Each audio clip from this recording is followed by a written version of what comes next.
Assalamualaikum teman-teman, saya Randy Adha, Sekilas IT. Kalian yang udah selesai rakit PC terus mau beli monitor, masih ragu ya, yang mana yang bagusnya ya, pengen yang murah tapi performanya bagus gitu. Biasanya monitor-monitor kayak gitu kekurangannya apa sih? Kan biasanya ya kalian tuh pengen yang layarnya bagus, harusnya tinggi buat main game ya, dan garansinya panjang. Kira-kira seperti itulah ya. Saya punya salah satu rekomendasinya. Ya siapa tahu ini cocok dengan kebutuhan kalian ya, yang harganya minimalis. Ini adalah monitor Acer SA273. Sebelum lebih lanjut ya teman-teman, saya pengen unboxing dulu. Ada apa aja di dalam paket pembeliannya.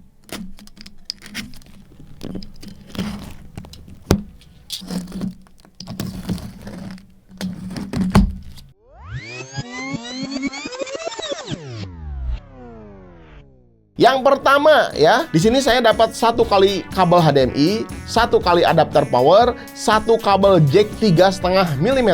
Ini buat apa ya? Kita akan coba nanti ya. Terus ada buku garansi dan buku manual. Ini lengkap lah ya. Terus untuk instalasinya, yang mau pasang-pasang nih ya, gampang banget, nggak usah pakai obeng. Tinggal di slide ya untuk penyangganya. Nih, ini yang pendek ya.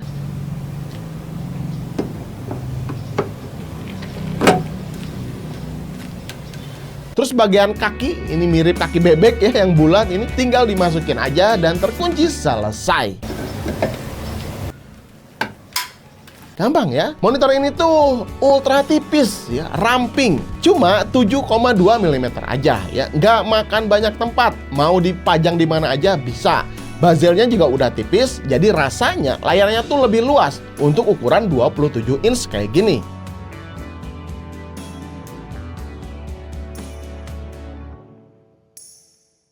Panelnya sudah menggunakan IPS dengan resolusi 1080p. Ini diklaim punya color gamut 99% sRGB dengan 250 nits. Nah, untuk memastikannya, nanti saya akan coba tes ya pakai alat SpiderX. Klaimnya sesuai atau enggak? Untuk maksimum refresh-nya ini nyampe 144 Hz dengan G2G 1 millisecond response time. Wah, ini sih ya nilai plus ya. Dengan specs yang seperti ini ya, yang ditawarkan kayak gini, dipakai main game udah pasti asik ya, harusnya tinggi. Nanti juga kita akan tes lah ya gimana rasanya ketika main game. Oh iya, lupa ya bagian belakangnya nih ya, kita lihat dulu. Untuk bagian port, ada port PGA, ada HDMI, terus ada combo audio dan power. Nah, untungnya sudah dikasih joystick. Jadi semua pengaturan si monitor ini semuanya di sini. Jadi simpel lah, gampang gitu ya. Ada juga speaker, ini 2 watt kali 2. Ya walaupun kualitas speakernya ya B aja gitu ya. Tapi yang penting kan di sini buat dengerin suara nggak usah pasang lagi speaker tambahan. Jadi udah di sini udah ada speakernya. Nantilah hasil suaranya saya tes sebentar aja. Kalau untuk mounting ini udah ada baut untuk pesa wallnya ya, support 100 kali 100 mm. Jadi kalau misalkan kalian mau gantung di dinding gitu ya, ini masih bisa. Terus untuk powernya ini dikasih 1 trapo. Nanti kalian bisa lihat traponya seperti ini dan watt ketika dinyalain tuh wattnya berapa. Sekarang kita akan coba pakai alat SpiderX ya untuk klaim color gamutnya ya.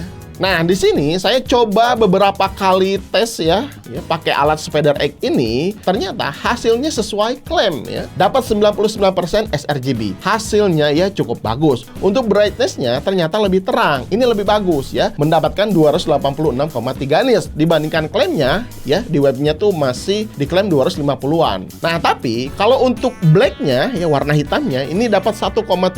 Memang warna gelapnya ini tuh agak keabuan ya. Jadi kalau misalkan ada warna-warna hitam, warna gelap, nggak terlalu pekat untuk di si monitor ini. Terus untuk white point-nya mendapatkan 6300 Kelvin. Kalau merujuk ke standar warna kan 6500 Kelvin ya. Berarti ini kan hasilnya kurang ya, 6300. Warnanya lebih ke warm atau ke kuning ya. Sebetulnya kalau misalkan warnanya lebih ke kuning ini jadi enak di mata. Apalagi kalau misalkan mau buat baca-baca teks kecil atau editing lama ya di depan monitor, mata nggak terlalu cepat lelah. Dan terakhir, ini hasil color akurasi ya. Average-nya mendapatkan 1,28 di bawah 2 delta E. Warnanya cukup bagus ya, cukup akurat dari hasil pengujian ini.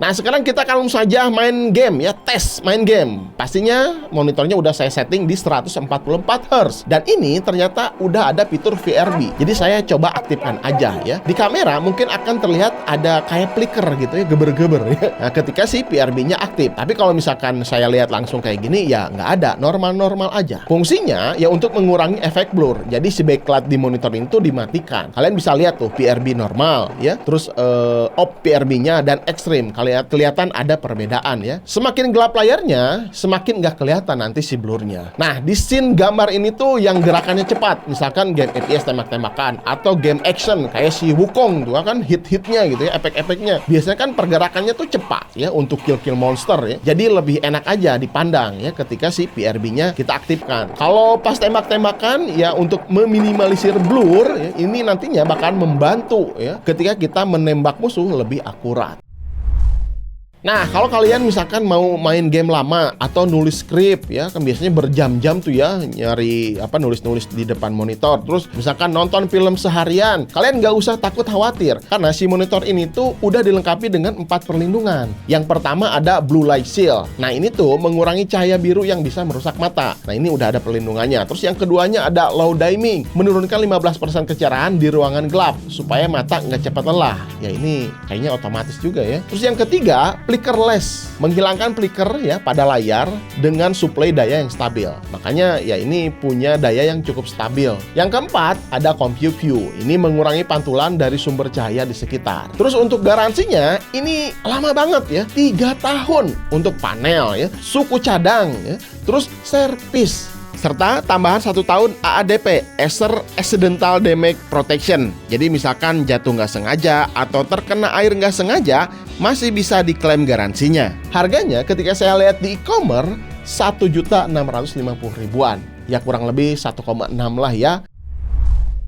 Jadi kesimpulannya, monitor dengan harga 1,6 jutaan ini ya, fitur keamanannya udah lengkap. Ya salah satunya Blue Light tadi, buat perlindungan mata penggunanya. Jadi tetap lebih sehat lah gitu ya.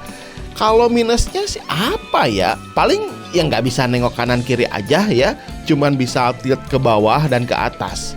Terus anti glare-nya ini memang ada dengan kualitas yang biasa aja.